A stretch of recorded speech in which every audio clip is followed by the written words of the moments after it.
Salad અંદર જઈને પચતો નથી, પરંતુ એમાં માઇક્રોન્યુટ્રિયન્ટ્સ, સૂક્ષ્મ પોષક તત્વો છે, વિટામિન્સ છે, રેસા ફાઈબર છે, એ અંદર સાવણીનું કામ કરે છે. સાથે સાથે માથાના વાળથી પગના અંગૂઠા સુધી શરીરને જુદી જુદી કામની બહુ બધી વસ્તુઓ આપે છે. પરંતુ પહેલી શરત, એકદમ શાંતિથી એને ચાવવું જરૂરી છે. અને બીજું, તમને કાકડીના ઓડકાર આવતા હોય તો કાકડી ભલે સારી હોય પણ એ પેપર પર રાખવાની, ખાવાની નહીં.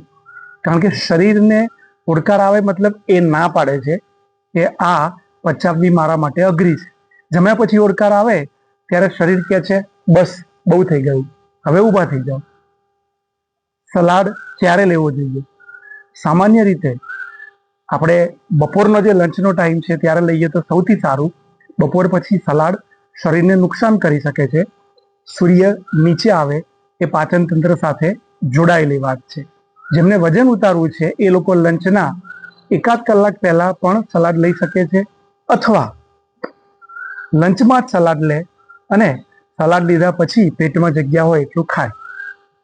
આવી જ વાત છે કાચી વસ્તુઓની. એટલે મેથીનું પાણી કે કાચી મેથી, લીમડાના, કડવા લીમડાના કે મીઠા લીમડાના કાચા પાન, અથવા જે ભાજીઓ કાચી આવે છે એ, આ બધી જ કાચી વસ્તુઓ છે એ પણ શરીરમાં જઈને પચવાની નથી. એમાંથી આપણને ઘણો બધો સેલ્યુલોઝ મળશે, કામના સૂક્ષ્મ પોષક તત્વો અને વિટામિન્સ મળશે, પરંતુ એ ધીરે ધીરે આગળ ખસે છે. એટલે ભૂલથી એ 5 પાંદડા પણ બપોરે 2-3 વાગ્યા પછી કાચા ચાવી લીધા તો એ પિત્ત માથે ચડાવી શકે છે. કેમ? ધીમે આગળ ખસે છે. અને બીજું, ચોમાસું હોય ત્યારે ખાસ સલાડ અને કાચી વસ્તુઓ બને તો ઓછી કરી દેવી અથવા ન લેવી.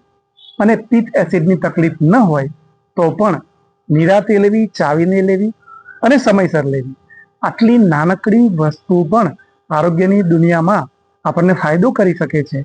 કારણ કે આપણે એમ માનીએ કે કાચી મેથીનું પાણી આપણને દુખાવો ઓછો કરશે, ચોક્કસ, પરંતુ એ દુખાવાની સાથે સાથે પિત્ત પણ કરે અને ગરમ પણ છે.